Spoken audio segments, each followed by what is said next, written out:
அன்பு சொந்தங்களே, இன்னைக்கு நம்முடைய பொறுப்பு.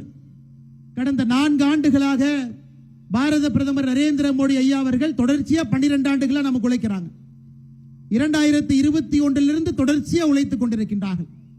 ஆனால் அடுத்த 8 மாத காலம் பாரத பிரதமர் நரேந்திர மோடி அவர்களுக்காக, நம்முடைய கட்சிக்காக உழைக்க வேண்டிய பொறுப்பு இந்த அரங்கத்தில் இருக்கக்கூடிய உங்க ஒருத்தருக்கு இருக்கு.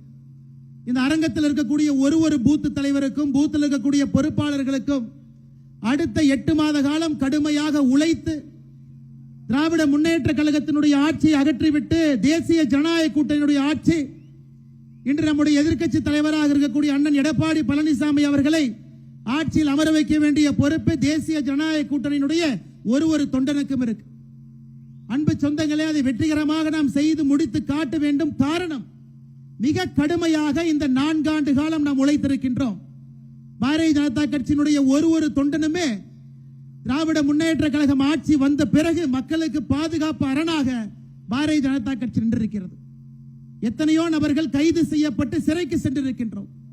மக்களுக்காக போராட்டத்தை நடத்தி இருக்கின்றோம். எத்தனையோ பேர் 14 நாட்கள் 30 நாட்கள் ஜெயிலில் இருந்திருக்கிறீங்க. இந்த 8 மாத காலம் நம்முடைய உழைப்புக்கு ஊதியமாக கடுமையாக நீங்கள் உழைத்து தேசிய ஜனநாயக கூட்டணியை ஆட்சியில் அமர வைக்க வேண்டிய பொறுப்பு நம் எல்லோருக்கும் இருக்கிறது. அதனால் உத்வேகத்தோடு இந்த பொறுப்பை எடுத்துக்கொண்டு நீங்கள் இல்லத்திற்கு செல்ல வேண்டும் என்பதற்காக இந்த மாநாடு நடத்தப்பட்டுக் கொண்டிருக்கிறது. நம்முடைய முதலமைச்சர் ஐயா மு.க. ஸ்டாலின் அவருக்கு எதை பார்த்தாலும் பயம். ஆர்டிகல் 370 பயம், புதிய கல்விக் கொள்கை பயம், PMC பள்ளிக்கூடம் பயம், எதை பார்த்தாலும் பயந்து கொண்டிருக்கக்கூடிய முதலமைச்சராக ஸ்டாலின் அவங்க இருக்கிறாங்க. ஏன் நேற்று லோக்சபாவில் நம்முடைய உள்துறை அமைச்சர் அமித்ஷா அவர்கள் 130 சட்ட திருத்தம், 130வது சட்ட திருத்தத்தை கொண்டு வராங்க. ஊழல் செய்திருக்கக்கூடிய அமைச்சர்கள், முதலமைச்சர்கள் சிறைக்கு செல்லும் பொழுது 31வது நாள் பதவி இருக்காது. அதற்கும் பயம். எதை பார்த்தும் பயந்து இருக்கக்கூடிய முதலமைச்சரை நிரந்தரமாக பயம் இல்லாம வீட்டுக்கு அனுப்ப வேண்டிய பொறுப்பும் நமக்கு இருக்கிறது. அன்பு சொந்தங்களே, மக்கள்கிட்ட பூத் அளவில் ஒரு பக்கம் பாரத பிரதமர் நரேந்திர மோடி அவருடைய ஆற்றல் மிகுந்த ஆட்சி. இன்னைக்கு யோசிச்சு பாருங்க, தமிழர்களுக்கு எவ்வளவு பெருமை. தொடர்ச்சியாக தமிழ் மக்களுக்கு எவ்வளவு பெருமைகளை கொடுத்துக் கொண்டிருக்கின்றார்கள். பாராளுமன்றத்தில் செங்கோல் ஆரம்பித்து தொடர்ச்சியா பேசலாம். சில நாட்களுக்கு முன்பு மண்ணின் மைந்தர், நம்முடைய அன்புக்குரிய, நமக்காக இத்தனை காலம் பாடுபட்ட அண்ணன் CP ராதாகிருஷ்ணன் அவர்களை நம்முடைய இந்திய தேசத்தினுடைய துணை ஜனாதிபதியாக உயர்த்தி நம்முடைய கட்சி அவருக்கு தேசிய ஜனநாயக கூட்டணி இன்னைக்கு தேர்தல் நின்று கொண்டிருக்கின்றார்கள். இவ்வளவு பெருமைகள் நமக்கு கிடைத்துக் கொண்டிருக்கிறது. தொடர்ந்து தமிழனுடைய பெருமை உயர, தமிழ்நாடு தொடர்ந்து வளர்ச்சி பெற. இந்த 4 ஆண்டு காலமாக வளர்ச்சி இல்லாம இருக்குதுங்க ஐயா. குடும்பம் மட்டும் வளர்ச்சியில் இருக்கு. அதையெல்லாம் மக்கள்கிட்ட நீங்க எடுத்து சொல்லணும். நம்முடைய 12 ஆண்டு காலம் ஆட்சியினுடைய சாதனை, 4 ஆண்டு காலம் திமுக ஆட்சியினுடைய வேதனை, இதை இரண்டையும் எடுத்து சொல்ல வேண்டிய பொறுப்பு இந்த அரங்கத்தில் இருக்கக்கூடிய ஒரு பாரதிய ஜனதா கட்சியினுடைய தொண்டனுக்கு இருக்கு.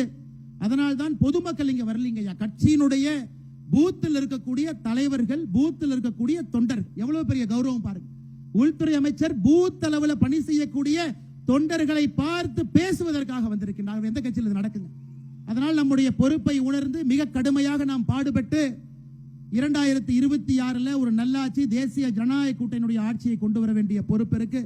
அதை நாம் அனைவரும் சேர்ந்து நிறைவேற்றி காட்ட வேண்டும்.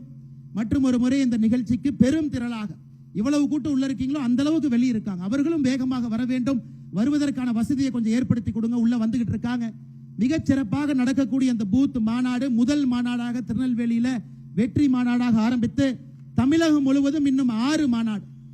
அண்ணன் JP ஜெயபிரகாஷ் அவர்கள் துணைத் தலைவர் சொன்னாங்க, கடைசி பூத் மாநாடு நடக்கும் பொழுது 10 லட்சம் பாரதிய ஜனதா கட்சியினுடைய தொண்டர்கள், பூத் அளவில் தலைவர்கள் அன்னைக்கு நம்முடைய பிரதமர் அவர்களையும் அமித்ஷாஜி அவர்களையும் வரவேற்பதற்கு தயாராக நாம் இருப்போம் என்கின்ற உறுதிமொழியும் நாம் அளித்திருக்கின்றோம்.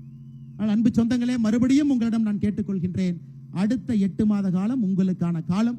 கடுமையா பணி செய்யுங்க, களத்துல உழையுங்க, ஒரு வாக்கையும் சேகரித்து கொண்டு வாங்க. அந்த வாக்கை தேசிய ஜனநாயக கூட்டணி கொண்டு வாங்க.